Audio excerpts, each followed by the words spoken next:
안녕하십니까 전국 유튜브 구독자 여러분, 아프리카TV 시청자 여러분. 매주 수요일 여러분과 잔혹하고 기괴한 이야기를 전달하는 오컬트 스토리의 김원입니다. 오늘 여러분과 함께 진행하게 될 이야기는 조금 듣기 거북하신 내용일 수도 있습니다. 독일에서 있었던 인육과 관련되어 있는 사건을 지금부터 여러분에게 전달을 좀 해드릴 건데요. 피해자분들의 사진을 저희가 다 갖고 이제 입수를 했습니다. 피해자분들의 사진이 너무 적나라하게 나오는 문제라서 사진만, 얼굴 부분만 사진을 공개해드리는 쪽으로 맞춰서 방송을 진행하는 걸로 하도록 하겠습니다.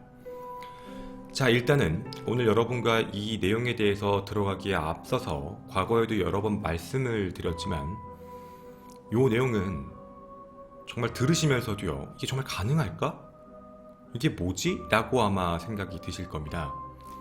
함께 잘 집중해 주시고 이야기를 잘 들어주셨으면 좋겠습니다. 오늘 여러분과 함께 가게 될 곳은 바로 독일입니다. 독일에서 있었던 굉장히 이상한 사건에 대해서 같이 들어가 보도록 하겠습니다. 때는 1955년이었습니다. 1955년 2월 8일 여러분과 처음 갈 곳은 바로 이곳입니다. 리딩하우젠입니다. 리딩하우젠이라고 부르는 독일의 한 지역인데요. 위치적인 부분만 함께 알아주시면 좋겠습니다. 이 마을 쪽에서 실제로 있었던 하나의 사건입니다.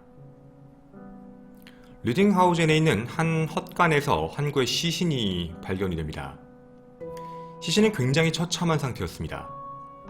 강간을 당한 상태였고 칼에 찔린 채 사망한 걸로 확인이 되어 있었습니다. 조사를 해본 결과 당시 나이 19살, 이름은 이르마르크 스트렐이라고 불렀던 한 여성이었습니다. 이 여성의 그 당일에 대한 행적을 한번 확인을 해봤는데요. 월스트데드라고 불리는 한 마을의 거리를 걷고 있다가 사라진 것으로 확인이 됐습니다. 근데 이 시신이 좀 특이한 점이 조금 있었는데요. 이 시신의 좀 특이한 점은 살점의 형태를 봤을 때, 사람이 살아있을 때 칼을 찌르게 되면 어쨌든 혈액이 있었기 때문에 살점이 벌어지면서 말라가는 과정이 조금 다르게 됩니다. 살점의 형태를 봤는데 이건 누가 봐도 피가 흐르지 않는 상태에서, 즉 살점이 많이 벌어지지 않았던 거죠. 정확히 칼은 사후입니다. 즉 사망한 이후에 칼을 찔렀다라고 보여지게 되는 시신이었습니다. 조사를 제대로 해봤더니 사인은 경부압박 질식사입니다. 즉 사람이 목을 졸라서 사망한 뒤에 심장이 뛰지 않는 상태에서 피가 점점 멈춰있는 상태에서 칼로 찔렀다라는 부분인 거죠. 근데 우리가 문득 생각하기에는 사람을 죽이고 나서 피가 그래도 어느 정도 좀 따뜻하게 남아있을 텐데 그때 칼로 찔렀다고 왜 그게 티가 나지? 라고 하실진 모르겠지만 그 두 행위 사이에는 시간적 텀이 좀 있었습니다. 시신을 확인해 본 결과 되게 끔찍한 게 하나 확인이 되는데요. 바로 네크로필리아였습니다. 아마 기억이 나실 겁니다. 네크로필리아라고 부르는 건 바로 시간입니다.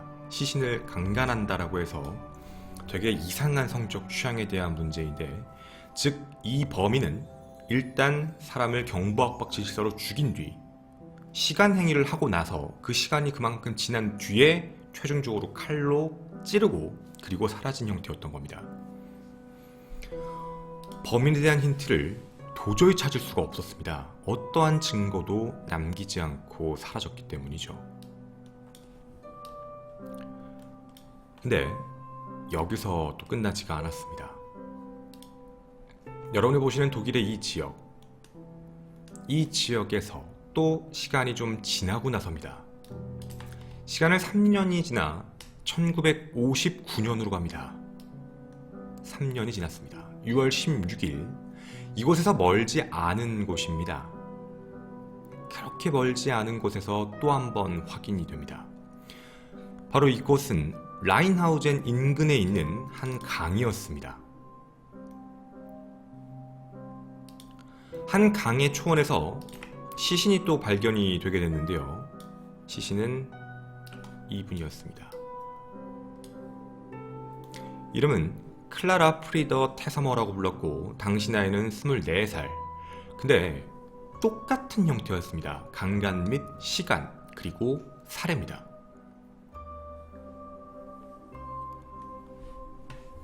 꼬리가 길면 밟히는지는 모르겠습니다. 당시에 여러분도 지금 생각하시면 이거 뭔가 연쇄살인인가? 라는 느낌이겠지만 그게 아니었습니다. 당시 유력한 용의자 자동차 정비공이었던 이름 하인리 오트라는 사람이 범인으로 체포가 됩니다.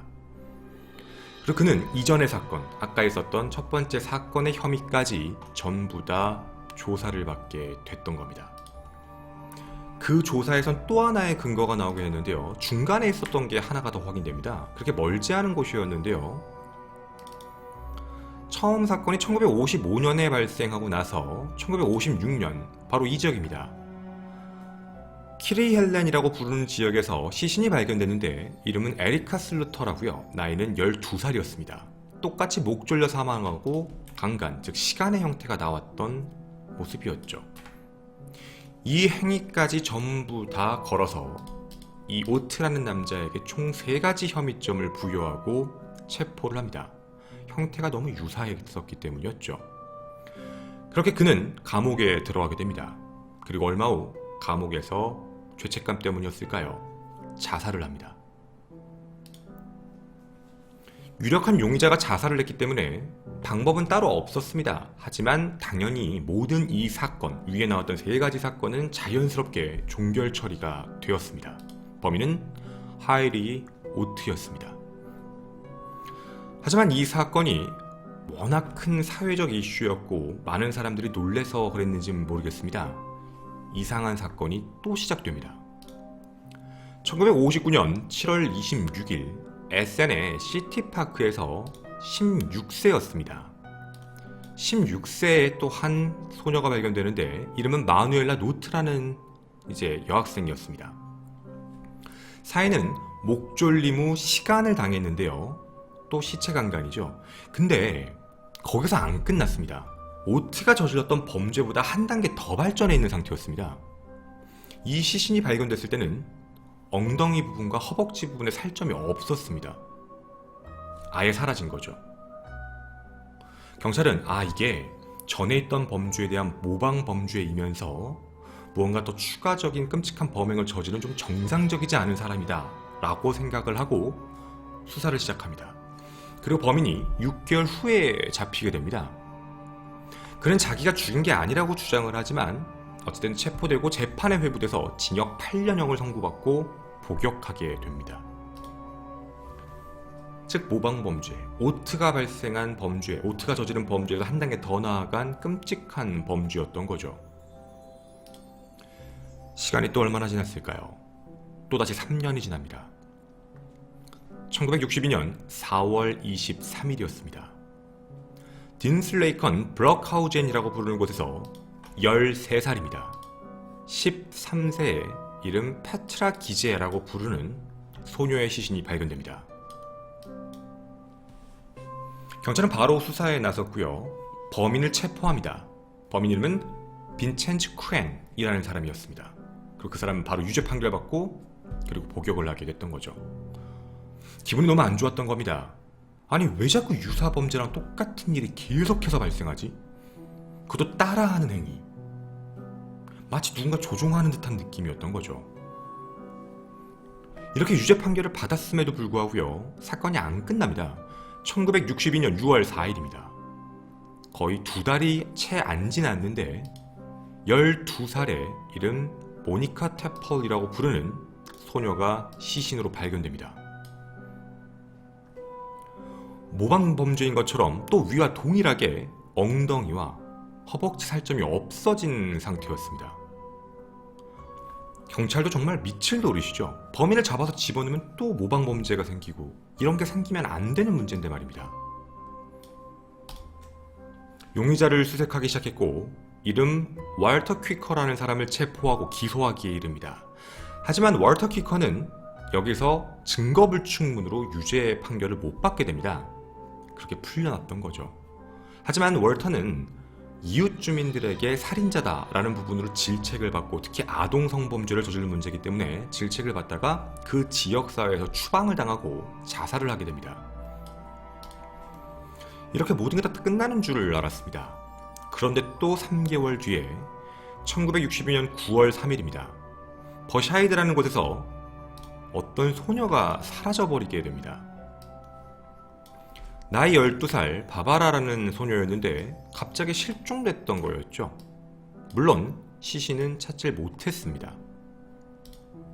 그냥 별개의 사건이겠지. 하지만 너무 어린 친구들이 자꾸 사라지다 보니까 경찰들도 긴장을 했던 겁니다. 1962년 바바라가 실종되고 나서 또 이 지역, 독일의 이 근처의 지역엔 또다시 사건이 없어집니다. 그리고 3년이 또 지납니다. 1965년 8월 22일 25살이었습니다. 25세의 헤르만 슈미츠라는 한 남자입니다. 이 남자는 자신의 여자친구였던 메리언 빈과 듀스부르크 그로센바움에 가까이 있는 호수에서 주차를 하고 차 안에서 데이트를 즐기고 있었습니다. 근데 갑자기 어떤 이상한 남자가 와서 차 타이어를 칼로 찌르고 펑크를 내는 걸 보게 됩니다. 너무 어이가 없고 황당하니까 그걸 본 슈미츠가 차에서 내려서 왜 그러냐라고 항의를 하고 내리려는 바로 그 순간에 그 이름 모를 남자는 슈미츠를 향해 돌진을 하고 그 칼로 심장을 찌릅니다. 그것도 난도질을 하죠. 그 장면을 봤던 연인이었던 비는 너무 놀라 그 순간 도망을 치게 됐고 이 사건의 범인을 못 잡게 됩니다. 유일한 목격자였던 빈에게 물어보면 그 범인은 자신을 노리고 있었고 쫓아오려고 했는데 필사적으로 도망갔다 정도로만 이야기를 하게 됩니다. 그 이후에 목격된 바 없이 그냥 그렇게 사건이 끝납니다. 1966년 9월 13일 1년이 지났습니다. 20살이었습니다. 나이 20살 어슐러 롤링이라고 불렸던 사람입니다. 이 여성은 말튼 근처에 있는 포스터버스 공원에서 목 졸려 사망한 형태로 확인이 됐는데 당시에 이 사건에서도 시간이 나타납니다. 시체 강간 그리고 인육도살 다 나타납니다. 경찰은 손쉽게 어떤 범인인지를 찾았는데 되게 쉬웠습니다. 바로 그녀의 남자친구였던 아돌프 스키케를 기소합니다. 둘 사이가 그전에 좀 안 좋았고 남자 문제 때문에 많이 싸웠다. 그게 바로 이유였습니다. 기소됐던 아돌프 스키켈은 자신의 억울함을 줄곧 얘기를 하다가 결국 자살을 하게 됩니다. 이렇게 이야기가 안 끝납니다. 뭔가 모방범죄라고 하기엔 좀 이상한 사건들. 수사팀이 시간이 좀 지나니까 좀 교체가 되기 시작하고 새로운 수사팀은 이게 뭔가 느낌이 이상했던 겁니다. 왜 용의자들은 자살을 하지? 뭔가 좀 미심쩍은 내용들이죠. 정말 이게 자살이 맞을까? 이런 생각까지 했던 겁니다. 1966년 12월 22일입니다. 끔찍한 일이 발생합니다. 하케라고 불리는 5살짜리가 부퍼탈의 도랑에서 강간을 당한 뒤 익사한 채 발견됩니다. 살점은 똑같이 없었습니다. 5살이었습니다. 점점 나이가 어려지고 있다는 느낌 혹시 오시나요? 그리고 약 2년이 채 지나지 않은 1969년 7월 12일 이번에는 좀 다른 연령대였습니다. 이름은 마리아였는데요. 같은 장소에서 성폭행당한 뒤 살해됐습니다. 61세입니다. 근데 이 형태는 좀 이상했습니다. 분명 시간 형태와 살인 형태는 똑같은데 살점을 자른 형태는 나오는데 살점을 두고 갔습니다. 그러니까 가져간 게 아니라 잘라놓고 그냥 뭐 마치 보란듯이 그냥 옆에 두고 가버린 거죠. 느낌이 되게 이상한 사건이 되기 시작했습니다. 1970년 5월 21일이 됩니다. 13살의 주타라는 여자아이가 기찻길에서 사망한 채 또 확인됩니다. 시간 형태 및 그리고 성폭행, 더불어 인육 사건까지 함께 결합된 사건입니다. 지금 제가 사진에 여러분이 보시는 화면의 왼쪽에 모아놓은 분들이 전부 다 희생자입니다.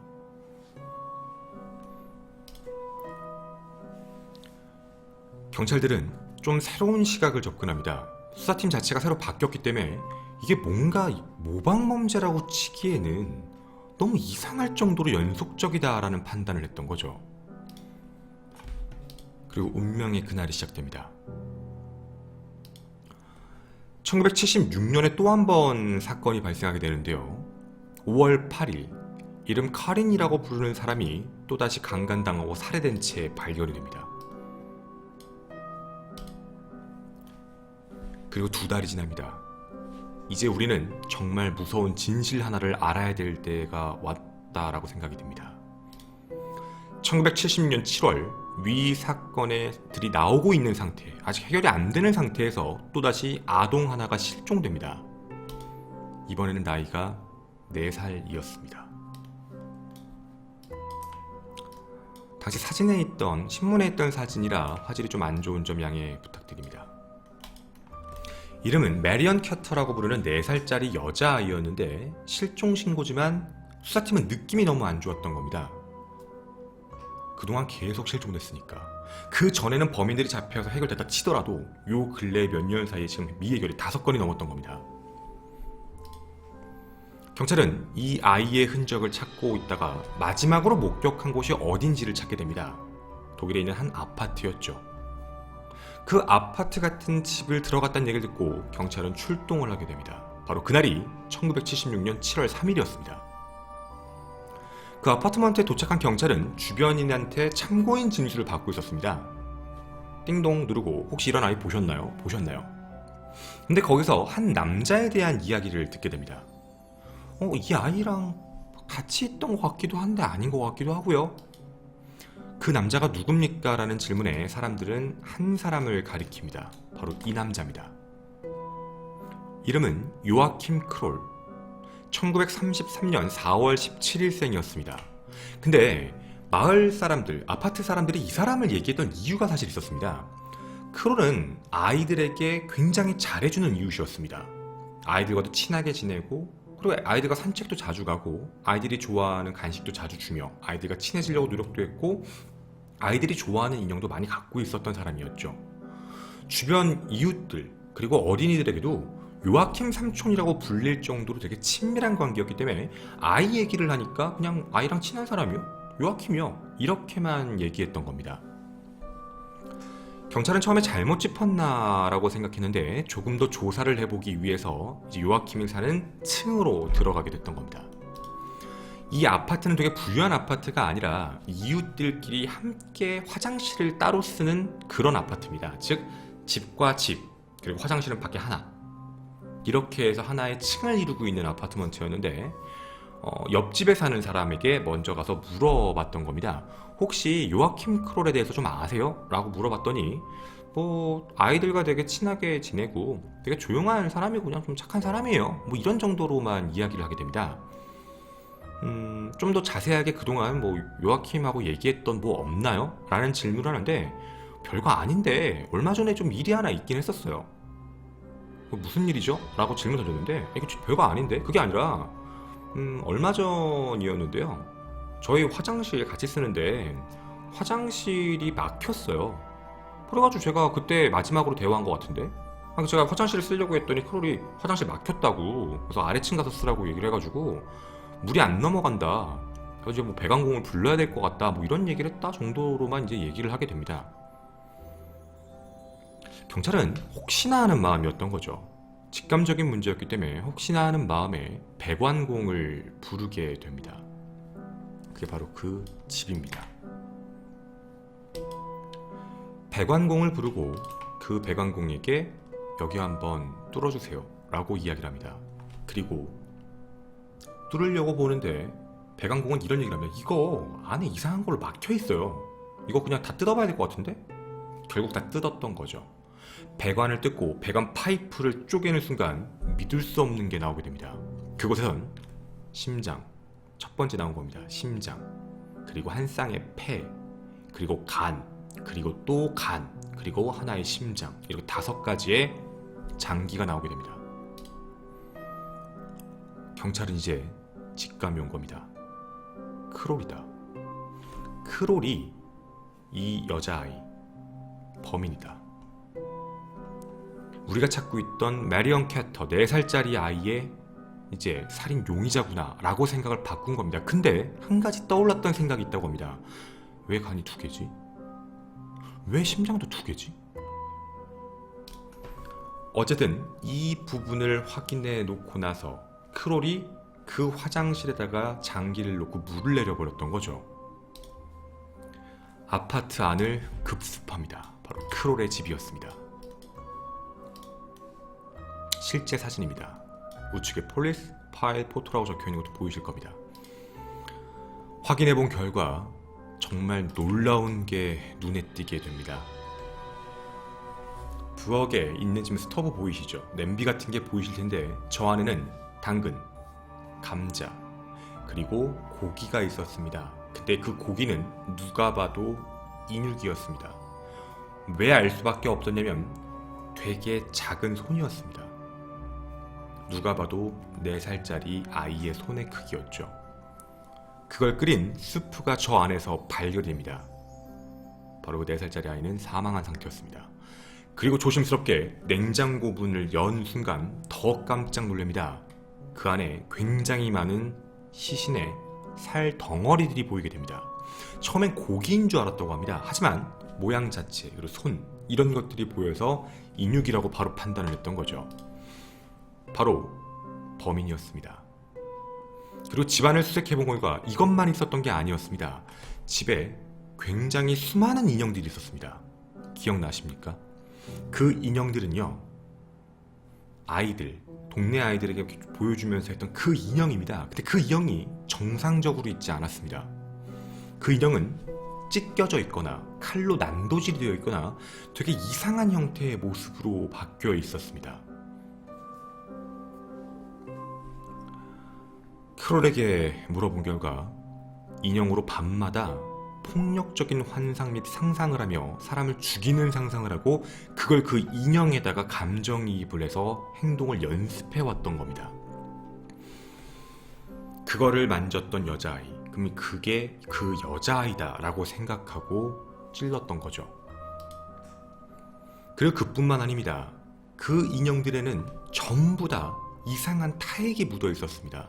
바로 크롤의 정액이었습니다. 이상한 쾌락을 느꼈던 사람이었죠. 크롤은 시신들을 해체하고 절단한 뒤 집에 와서 고기로 먹었던 겁니다. 경찰은 묻게 됩니다. 이거 정말 처음이냐? 나머지 심장 하나 더 있는데 너 누구도 죽인 거야? 라는 질문을 하며 체포를 하게 됩니다. 그리고 정말 끔찍한 비밀이 낱낱이 확인이 되게 됩니다. 그는 1976년 7월 3일 체포가 되었지만요, 1982년까지 약 6년 동안 재판을 못 받았습니다. 왜 재판을 6년 동안 못 받았을까요? 조사할 내용이 한두 개가 아니었습니다. 바로 요아킴 크롤 자체가 독일의 최악의 연쇄살인마로 확인이 됐기 때문이었습니다. 제가 지금까지 여러분에게 언급했던 모든 사건, 우측에 있는 이 모든 피해자, 제가 가장 왼쪽에 모아놓은 사진은 다 여성, 오른쪽에 한 명만 남성. 물론 여성을 노리려다가 남성을 먼저 죽이고 여성을 노리려 했지만 여성이 도망쳤죠. 빙이었습니다. 여기 나와있는 모든 사람을 살인한 사람, 바로 이 남자 요아킴 크롤이었습니다. 독일 역사상 가장 최악의 끔찍한 연쇄살인마로 알려져 있으며 뒤스부르크맨, 이어터라고 불리거나 루르라고 불리는 별칭까지 가진 연쇄살인마입니다. 바로 크롤이었습니다. 자신은 14명을 죽였다라고 자백을 합니다. 어머니가 죽은 1955년 이후에 나는 살인을 시작했다 라고 이야기를 하죠. 방식부터 말씀을 드리겠습니다. 방식 자체가 끔찍했거든요. 몇 년간 같은 지역에서 계속 살해를 했던 겁니다. 당시 이 지역에서 아시다시피 무슨 사건이 터졌을 때 범인이 잡혔다라고 경찰들은 생각했기 때문에 실질적으로 똑같은 사람이 연속적으로 저지를 거라고 생각을 전혀 안 했던 겁니다. 그래서 크롤은 점점 범죄를 대담하게 행동했던 겁니다. 처음엔 죽이고 시간 정도만, 찔러보는 정도, 나중엔 인육까지. 자신이 범행한 모습 자체는 처음에 희생자를 조용히 따라간 뒤 놀라게 한 다음 목 졸라 죽인다. 이후 시신을 이제 강간을 하고, 그리고 강간하고 끝내는 것도 아니었습니다. 바로 그 뒤에 시신을 해체하는 데서 피가 보이기 시작하면 흥분을 해서 거기서 자유행위를 한 뒤 절단을 하고 일부 이제 살점을 가지고 집에 왔다라고 진술을 하게 됩니다. 20년간 13건의 살인, 그리고 1건의 살인 미수. 빙이죠. 세부 사항을 다 이야기합니다. 나이는 4세에서 61세 사이, 평균 나이 12세입니다. 대부분 학교, 집을 다니거나 공원에서 나무가 좀 우거진 그런 곳에서 범행을 저질렀고요. 그리고 좀 놀랄만한 일이 더 알게 됩니다. 아까 보여드렸던 피해자 중 파트라 기제라고 불렸던 이제 그 아이의 경우는 스카프를 이용해서 죽였다고 합니다. 그리고 왜 죽였냐? 그게 부활절이었거든요. 살 줄 알고요. 그리고 4년 뒤에도 똑같이 한번 기념해보는 섬에서 1960년 12월 그때도 똑같이 했어요. 부활절에. 근데 그때는 누군가 물에 조금 빠뜨려 보고 싶다라는 생각이 조금 들었어요. 아까 익사했다는 얘기 하나 기억나시죠? 좀 누군가 물에 빠뜨려서 익사해보고, 익사에 대한 느낌을 좀 알아보고 싶어서 제가 사실 머리를 물에 넣었어요. 그래서 처음에는 원래 익사 사건인 줄 알았는데 부검했더니 살해였던 겁니다. 더불어 대부분 살해한 아이들을 강간을 했고, 대부분 강간을 할 때는 네크로필리아, 즉 의식이 없는 상태에서 했습니다. 저항이나 거부가 불가능한 상태에서의 성관계를 즐겼던 거죠. 그리고 시신 해부입니다. 끔찍한 현장을 남기며 자신의 타행 및 그리고 증거물들을 남기려고는 했지만 어찌되었든 당시의 기술로는 잡기가 좀 힘들었던 겁니다. 그리고 마지막 살인, 파트라 같은 경우도 손과 팔, 엉덩이, 기제 같은 경우도 손과 팔, 엉덩이를 모두 잘라서 그걸 자신이 먹는 데 이용을 했던 거죠. 이 연쇄살인마를 잡지 못했던 이유가 있었습니다. 여러분도 눈치를 채셨겠지만 오랜 시간 동안 점점 발전하는 희생자를 만들었던 이유는 크롤이 저지른 살인에 대해 다른 남성들이 범인으로 체포가 되고 유죄 판결을 받아버렸던 겁니다. 즉, 판결을 잘못한 겁니다. 그렇게 유죄 판결을 받다 보니 누가 한 명이 이런 연쇄살인을 저질렀을 것이다 라고 추측 자체를 못했던 상황이었죠. 그리고 묻게 됩니다. 아니 도대체 그럼 인육은 왜 먹은 건데? 라고 물어봤을 때 이런 답변을 합니다. 아, 그거 돈 저축하려고요. 아니 이왕 죽었고 이왕 고기잖아요 이것도. 뭐 어차피 뭐 저도 돈도 좀 아낄 겸 그래서 먹었습니다 라고 이야기를 하게 됩니다. 그리고 또 추가적인 얘기는 뭐 자를 때가 제가 가장 성적 쾌락을 많이 느껴요 라는 이야기까지 하게 됐죠. 그리고 6년간 자신이 한 행동에 대해 아무렇지 않게 재연을 합니다. 다 재연행위입니다. 이 악마는 재판에 들어가게 됩니다. 재판을 받는 그 순간에도요, 되게 침착함을 잃지 않았던 범인이었습니다. 자신은 일반적인 사람보다 지능이 낮다. IQ 테스트 결과 IQ가 76으로 나옵니다. 물론 조작 같습니다. 그리고 자신은 10대 때도 돼지를 죽이면서 돼지에서 나오는 피를 보며 성적 쾌감을 느꼈다라는 진술을 하기 시작합니다.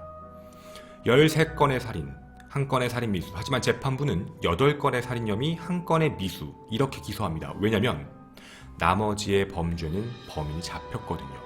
물론 그 사람들이 범인이 아닙니다. 억울하게 누명을 쓰고 복역하거나 너무 억울해서 자살한 사람들인데 이미 재판의 결론은 끝났기 때문에 나머지 혐의만 넣게 됩니다. 이 남자는 이제 이렇게 생각을 바꿉니다. 나는 풀려날 거야. 크로는 굉장히 떳떳했다고 합니다. 구금 상태에서도 나는 이상한 생각, 이상한 충동적인 부분이 있으니까 나는 치료할 수 있도록 병원을 보내야지 나를 왜 감옥에 가두겠어. 감옥에서 곧 나올 거라고 생각하고 있던 거죠. 하지만 그 생각은 바뀌게 됩니다. 6년간의 조사 결과 끝에 1982년 4월 8일 151일간 조사를 다시 하고 재판을 다시 합니다. 8건의 살인 혐의, 1건의 살인 미수에 대해 모든 혐의의 유죄 판결을 받게 됩니다. 재판부는 이 부분에 대해서 너무 고의적이었고 너무 처참하고 끔찍했으며 악의적이었다 라고 이야기하며 치료에 대한 부분이 아니라 영원히 사회에서 격리시켜야 된다라고 하고 종신형을 선고하게 됩니다. 너무 많은 범행을 저질러서였을까요? 크로는 58세가 되던 해였습니다. 1991년 7월 1일 교도소에서 심장마비로 사망합니다. 여러분은 어떻게 생각을 하시는지 모르겠습니다. 지금 여러분에게 보여드린 왼쪽에 있는 이 모든 분들이 전부 이 사건의 희생양, 즉 피해자이십니다. 하지만 법이 실수로, 경찰의 실수로 혹은 자신들의 실적을 위해 잡았던 일반적인 사람들, 저는 5명의 추가 살인도 있다고 생각합니다. 자신이 아닌데 너무 억울하게 그 자신의 죄명에 대해서 어떻게든 죽음으로서밖에 얘기할 수 없었던 사람들까지도 모든 범죄에 대한 벌을 받아야 되지 않나라는 생각입니다. 오컬트 스토리의 저는 김원이었습니다. 감사합니다.